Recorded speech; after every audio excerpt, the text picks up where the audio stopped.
नमस्कार दोस्तों, आज से हम रेट लेवल 2 सामाजिक अध्ययन एसएसटी के संपूर्ण सिलेबस की revision classes with short notes शुरू कर रहे हैं। हमारा टारगेट रहेगा कि आपके एसएसटी के संपूर्ण सिलेबस विथ टीचिंग मेथड्स हम 30 दिनों में ही पूरा कर लें, ताकि अंतिम के 20 दिनों में आपको सेल्फ स्टडी का पूरा टाइम मिल जाए। ये शॉर्ट नोट्स की क्लासें थोड़ी बड़ी हो सकती है, लेकिन ये आपकी रेट परीक्षा के लिए अमृत का काम करेगी। एसएसटी में आपके आने वाले 60 प्रश्नों में लगभग 55+ इन शॉर्ट नोट से आने की प्रबल संभावना है। इसलिए दोस्तों, क्लास को पूरा देखें। हो सके तो आप इनके स्वयं शॉर्ट नोट्स भी तैयार कर लें। ये शॉर्ट नोट्स आपके रेट पात्रता परीक्षा में और रेट मेंस में काफ़ी हेल्पफुल रहेंगे। ओके दोस्तों, वीडियो को शुरू करते हैं। आज हम इस वीडियो में सिंधु घाटी सभ्यता को देखेंगे। हमेशा कंप्लीट टॉपिक एक वीडियो में ही रहेगा। ओके दोस्तों, टॉपिक है हमारा सिंधु घाटी सभ्यता। सिंधु घाटी सभ्यता एक नगरीय सभ्यता थी, जिसकी आकृति त्रिभुजाकार थी। कार्बन 14 पद्धति से सिंधु घाटी सभ्यता की आयु 2400 ईसा पूर्व से 1700 ईसा पूर्व की है। ठीक है, ये जो पॉइंट बता रहा हूँ ये काफ़ी इंपॉर्टेंट हैं, यहाँ से सीधे प्रश्न आएंगे। ठीक है, आगे देखते हैं। 1921 में राय बहादुर दयाराम साहनी ने सिंधु घाटी सभ्यता को खोजा था। सिंधु घाटी सभ्यता आद्य ऐतिहासिक प्रोटो हिस्टोरिक आद्य ऐतिहासिक कांस्य युगीन सभ्यता है। यहाँ के जो निवासी थे वो द्रविड़ भूमध्य सागरीय थे। सिंधु घाटी सभ्यता की विधिवत घोषणा किसने की थी? 1924 में जॉन मार्शल ने। ठीक है, यहाँ तक के पॉइंट आप देख लेना। आगे मोस्ट इंपॉर्टेंट है सिंधु घाटी सभ्यता। इसके उत्तर में मांदा, जो कि जम्मू कश्मीर में है, इसके किनारे है चिनाब नदी। दक्षिण में दाइमाबाद, अहमदनगर महाराष्ट्र, इसके किनारे गोदावरी नदी। उत्तर दक्षिण, ये उत्तर हो गया, ये दक्षिण। पूर्व में आलमगीरपुर, जो कि मेरठ यूपी में है, इसके किनारे हिडन नदी। पश्चिम में सुतकांगेडोर, जो कि बलूचिस्तान में, इसके किनारे दास्क नदी। ठीक है, उसके बाद में सिंधु घाटी सभ्यता के बड़े नगर, ये 6 बड़े नगर हैं, जिनमें मोहनजोदड़ो, हड़प्पा, गणवारीवाला, राखीगढ़ी, धोलावीरा, कालीबंगा।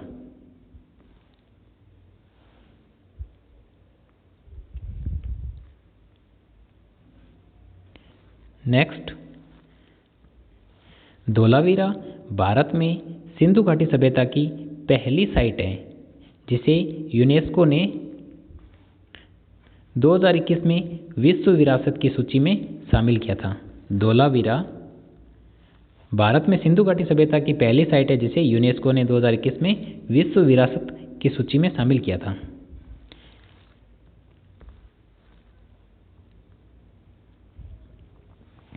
स्वतंत्रता के बाद हड़प्पा संस्कृति के सर्वाधिक स्थल गुजरात से प्राप्त हुए हैं। सिंधु घाटी सभ्यता का सबसे बड़ा स्थल मोहनजोदड़ो। सिंधु घाटी सभ्यता का भारत में बड़ा स्थल, सिंधु घाटी सभ्यता का ओवरऑल देखें तो सबसे बड़ा स्थल मोहनजोदड़ो है, और अगर भारत में देखें तो कौन सा है? राखीगढ़ी। इसके किनारे गगन नदी है, जो कि ये राखीगढ़ी हिसार हरियाणा में है। इसकी खोज, राखीगढ़ी की खोज 1963 सूरज भान ने की थी। ये टॉपिक काफ़ी इम्पोर्टेंट हैं। इसमें जो ये छोटे छोटे प्रश्न बन रहे हैं ना, यहीं से प्रश्न आने हैं। ठीक है, आप इनके शॉर्ट नोट्स तैयार कर लेना, पढ़ने में भी आनंद आएगा और कॉन्फिडेंस बहुत ज़्यादा होगा आपका। देखना एग्ज़ाम दोगे ना, तब ये शॉर्ट नोट्स आपके खुद के हाथों के बनाए हुए होंगे और 3-4 बार पढ़े हुए होंगे, तो आनंद आ जाएगा पेपर दोगे तो। सिंधु घाटी सभ्यता के बंदरगाह। सिंधु घाटी सभ्यता में 2 बंदरगाह थे, पहला था लोथल, दूसरा सुतकोटदा।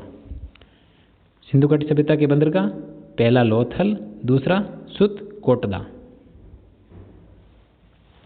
जुते हुए खेत और नक्काशीदार ईंटों के प्रयोग का साक्ष्य कहाँ से प्राप्त हुआ हमें? कालीबंगा से।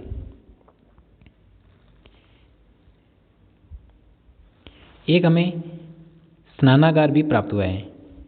सिंधु सभ्यता की सबसे बड़ी इमारत है ये जो स्विमिंग पूल है, स्नानागार, ये सिंधु सभ्यता की सबसे बड़ी इमारत है जो कि मोहनजोदड़ो से प्राप्त हुआ है। इसकी लंबाई क्या है? 11.88 मीटर लंबाई, चौड़ाई क्या है? 7.01 मीटर और गहराई इसकी 2.43 मीटर। सिंधु घाटी सभ्यता में हमें अग्निकुंड भी प्राप्त हुए हैं। ये अग्निकुंड लोथल और कालीबंगा से प्राप्त हुए हैं। यहाँ से हमें पशुपतिनाथ की मूर्ति प्राप्त हुई है जो कि मोहनजोदड़ो से प्राप्त है। पशुपतिनाथ की मूर्ति कहाँ से प्राप्त हुई है? मोहनजोदड़ो से। ये पशुपतिनाथ की मूर्ति क्या है? एक शील पर 3 मुख वाले देवता की मूर्ति है। एक शील पर 3 मुख वाले देवता की मूर्ति, जिसे पशुपतिनाथ की मूर्ति कहते हैं, ये पशुपतिनाथ की मूर्ति मोहनजोदड़ो से प्राप्त हुई है। इसमें इसकी क्या विशेषता है? मूर्ति के चारों तरफ हाथी, गेंडा, चीता और भैंसा विराजमान है। नर्तकी की कांस्य मूर्ति कहाँ से प्राप्त हुई है? मोहनजोदड़ो से। नर्तकी की कांस्य मूर्ति में कहाँ से प्राप्त हुई है? मोहनजोदड़ो से। हड़प्पा सभ्यता। मोहरों पर सबसे अधिक एक श्रृंगी पशु की अंकन है। हड़प्पा सभ्यता, इनकी जो मोहरें थी, इन पर सबसे अधिक एक श्रृंगी पशु का अंकन है। आयताकार मोहर में स्त्री के गर्भ से निकलता पौधा, जो यहाँ से प्राप्त हुई आयताकार मोहर है, उसमें एक डिस्प्ले है, स्त्री के गर्भ से निकलता पौधा। मन के बनाने के कारखाने हमें कहाँ से प्राप्त हुए हैं? लोथल और चन्हुदड़ो से। मन के बनाने के कारखाने लोथल और चन्हुदड़ो से। सिंधु सभ्यता की लिपि भाव चित्रात्मक थी। इसकी ये जो लिपि है, पहली पंक्ति दाईं से बाईं, दूसरी पंक्ति बाईं से दाईं।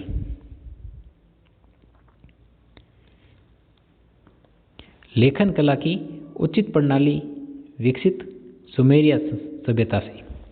लेखन कला की उचित प्रणाली विकसित सुमेरिया सभ्यता से।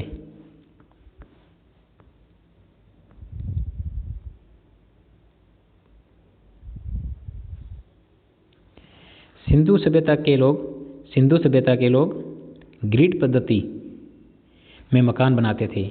यहाँ घरों के दरवाजे तथा खिड़कियाँ सड़क की ओर नहीं खुलती थी। जैसे ये सड़क जा रही है, इनके घर ऐसे थे, ठीक है। और इनके घरों के जो गेट थे, इसके अंदर की तरफ थे। इनकी रोड की तरफ ना तो इनके घरों के गेट थे, ना खिड़कियाँ थी। एकमात्र जो ये लोथल है, इनमें घरों के दरवाजे मुख्य सड़क की तरफ खुलते थे, ठीक है। प्रश्न आ जाए, घरों के दरवाजे मुख्य सड़क की तरफ खुलते थे, ऑप्शन होगा राइट, लोथल, ठीक है।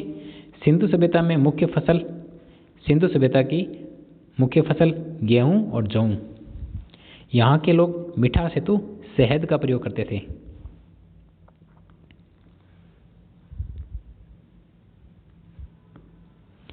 बनमाली, मिट्टी से बना हल प्राप्त हुआ है। बनमाली से हमें क्या प्राप्त हुआ है? मिट्टी से बना हल। रंगपुर और लोथल से चावल के दाने प्राप्त हुए हैं। धान की खेती होने का प्रमाण कहाँ से प्राप्त हुआ है? रंगपुर और लोथल से। लोथल से चावल का प्रथम साक्ष्य, चावल का प्रथम साक्ष्य कहाँ से प्राप्त हुआ है? लोथल से। सुतकोटदा, कालीबंगा तथा लोथल से सैंधवकालीन घोड़े का कंकाल। प्रश्न आ जाए, घोड़े का कंकाल कहाँ से प्राप्त हुआ है? सुतकोटदा, कालीबंगा और लोथल से। ठीक है। तोल, वजन करने वाली इकाई 16 के अनुपात में थी। तोल की इकाई 16 के अनुपात में थी, वजन है ना 16 के अनुपात में थी।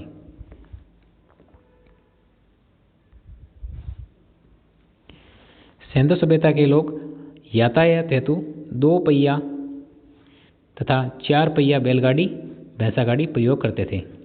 सिंधु सभ्यता के लोग यातायात हेतु 2 पहिया तथा 4 पहिया बैलगाड़ी, भैंसा गाड़ी प्रयोग करते थे। मेसोपोटामिया के अभिलेख में वर्णित मेलुआ शब्द, ये मेलुआ शब्द है, इसका अभिप्राय क्या है? सिंधु सभ्यता से ही है। मेसोपोटामिया जो एक सभ्यता है ना, के अभिलेख में एक वर्णित है शब्द मेलुआ। मेलुआ शब्द ये सिंधु घाटी सभ्यता से ही संबंधित है। हड़प्पा संस्कृति का शासन वणिक वर्ग के हाथों में था। हड़प्पा संस्कृति का शासन किनके हाथों में था? वणिक। पिग्गट मौर्य ने हड़प्पा और मोहनजोदड़ो को एक विस्तृत साम्राज्य की जुड़वा राजधानी बताया है। किसने बताया है? पिग्गट मौर्य ने।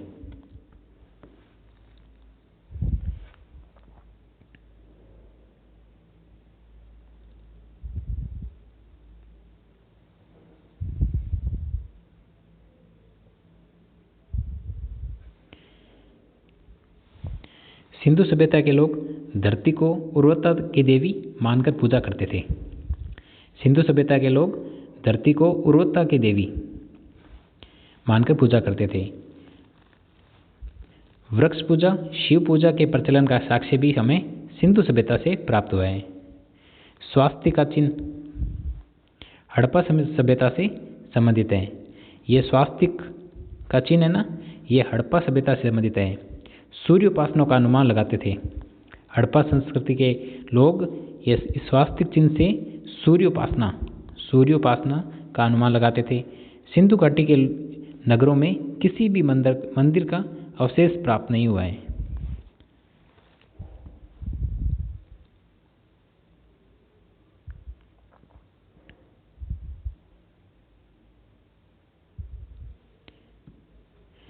सिंधु सभ्यता में मातृदेवी की उपासना मैक्सिमम प्रचलित है। मातृदेवी की उपासना सिंधु सभ्यता में है। यहाँ के लोग कुबड़ वाले सांड की पूजा करते थे।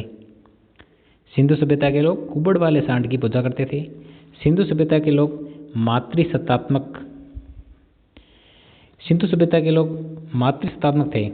इस चीज़ की पुष्टि होती है, स्त्री मृण मूर्तियाँ, मिट्टी की मूर्तियाँ प्राप्त हुई है लेडीज़ की, मतलब सिंधु सभ्यता के लोग मातृसत्तात्मक थे। सिंधु सभ्यता के लोगों की विशेषताएं इसमें, सिंधु सभ्यता के लोग सूती और ऊनी वस्त्रों का प्रयोग करते थे। मनोरंजन हेतु मछली पकड़ना, शिकार करना, पशु पक्षियों को आपस में लड़ाना, चौपड़ और पासा खेलना, ये काम करते थे। काले रंग से डिजाइन किए हुए लाल मिट्टी के बर्तन प्राप्त हुए हैं। मतलब सिंधु सभ्यता के लोग ना, ये काले रंग से डिजाइन किए हुए लाल मिट्टी के बर्तन बनाते थे। तलवार से ये अपरिचित थे। पर्दा प्रथा और वेश्यावृत्ति प्रचलित थी। ठीक है, आगे देखते हैं। कालीबंगा एकमात्र हड़प्पाकालीन स्थल है जिसका निचला शहर भी किलाबंद था। ये जो निचला शहर था, इसमें कौन रहते थे? सामान्य लोग, जैसे ग्रामीण वगैरह, और जो पैसे वाले थे और राजा लोग थे वो ऊपर रहते थे, और जो ग्रामीण लोग थे वो नीचे रहते थे। इनके जो ग्रामीण रहते थे ना, इनके चारों तरफ भी किलाबंद था। कालीबंगा का शाब्दिक अर्थ क्या है? काले रंग की चूड़ियाँ। कालीबंगा से खेत जोतने और अग्नि पूजा के प्रमाण प्राप्त हुए हैं, मतलब अग्निकुंड प्राप्त हुए ना कालीबंगा से, और खेती करते थे, खेत जोतने के प्रमाण। सिंधु घाटी सभ्यता में शवों को जलाने और गाड़ने की प्रथा प्रचलित थी। हड़प्पा में शवों को दफनाने। सिंधु घाटी सभ्यता में शवों को जलाने और गाड़ने की प्रथा प्रचलित थी। हड़प्पा में शवों को दफनाने की, जबकि मोहनजोदड़ो में शवों को जलाने की प्रथा प्रचलित थी। इसमें देखना, हड़प्पा में शवों को दफनाने की और मोहनजोदड़ो में शवों को जलाने की प्रथा प्रचलित थी। लोथल और कालीबंगा में युगल समाधियां प्राप्त हुई है। मतलब कोई आदमी मर गया, उसके साथ में चाहे उसका कुत्ता हो, फैमिली का दूसरा कोई हो, मतलब साथ में दफनाते थे।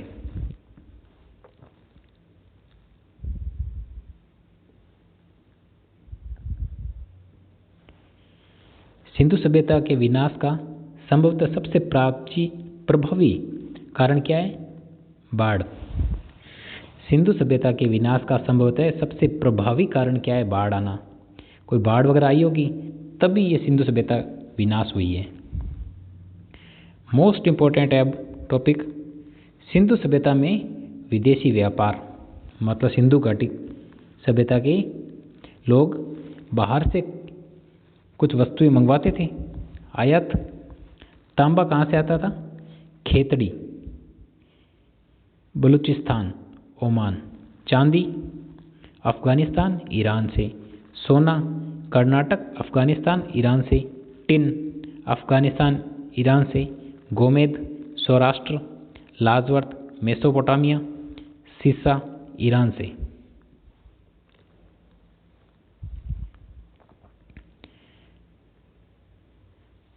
अब कुछ चीज़ें हैं सिंधु घाटी सभ्यता में। सिंधु घाटी सभ्यता के प्रमुख स्थल के किनारे जो नदी है उसका नाम, और ये प्रसिद्ध स्थल है, इसको किसने खोजा था और ये स्थल कहाँ पर है, इसकी स्थिति। सिंधु घाटी सभ्यता के स्थल, नदी, उत्खनन कर्ता और स्थिति। जैसे ये हड़प्पा सभ्यता। हड़प्पा सभ्यता रावी नदी के किनारे। हड़प्पा साहिवाल पंजाब प्रांत पाकिस्तान में है। किसने खोजा था? 1921 में दयाराम साहनी ने, 1926 में माधव स्वरूप वत्स ने और 1946 में व्हीलर ने। ये ऐसे है कि हड़प्पा सभ्यता सबसे पहले खोजा दयाराम साहनी ने, मतलब खुदाई की वहाँ पे। फिर 1926 में खुदाई की माधव स्वरूप वत्स ने। फिर 1946 में खुदाई की व्हीलर ने। हड़प्पा सभ्यता इसके किनारे, रावी नदी के किनारे, साहिवाल पंजाब प्रांत में पाकिस्तान में स्थित है। मोहनजोदड़ो जो कि सिंधु नदी के किनारे। मोहनजोदड़ो सिंधु नदी के किनारे। मोहनजोदड़ो कहाँ पे है? लरकाना, सिंध प्रांत पाकिस्तान में। खोजकर्ता 1922 में राखलदास बनर्जी, 1927 में मेके, 1930 में व्हीलर। चन्हुदड़ो सिंधु नदी के किनारे। चन्हुदड़ो कहाँ पे है? सिंध प्रांत पाकिस्तान में। किसने खोजा? मेके, एन.जी. मजूमदार। इन दोनों ने खोजा था।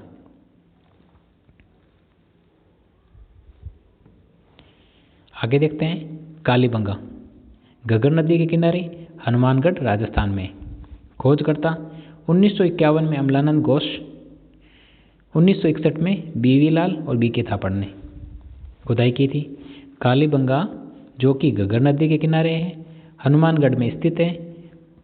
खुदाई की थी 1951 में अमलानंद घोष ने, 1961 में बीवी लाल और बीके थापड़ ने। कोटदीजी सिंधु नदी के किनारे, सिंध प्रांत। खुदाई किसने की थी? फजल अहमद ने।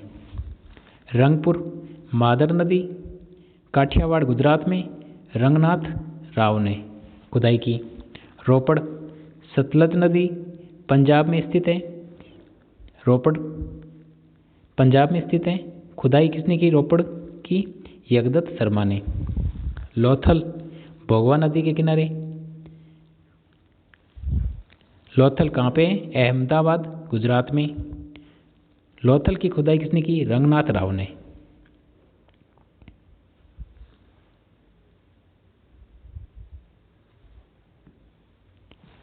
आलमगीरपुर हिंडन नदी के किनारे, मेरठ यूपी में। खुदाई किसने की? यगदत्त शर्मा ने। सूतकांगेडोर दास्क नदी के किनारे मकरान पाकिस्तान में स्थित है। ऑरेल स्टाइन ने खुदाई की। बनवाली रंगोई नदी के किनारे हिसार हरियाणा में स्थित है। खुदाई किसने की? रविंद्र सिंह बिष्ट ने। धोलावीरा लूणी नदी के किनारे खादिर द्वीप पर कच्छ गुजरात में स्थित है। खुदाई किसने की? जेपी जोशी, रविंद्र सिंह बिष्ट ने। सोतका शादीकोर नदी के किनारे दक्षिणी बलूचिस्तान में स्थित है। खुदाई किसने की? 1962 में जॉर्ज डेल्स ने। इनसे ज़्यादा आपको कुछ भी पढ़ना नहीं है, ये बहुत ज़्यादा है। सिंधु घाटी सभ्यता में इतना पढ़ लो, आपके सिंधु घाटी सभ्यता से एक भी प्रश्न बाहर नहीं जाएगा। ओके, कल मिलते हैं दूसरे टॉपिक के साथ। धन्यवाद दोस्तों।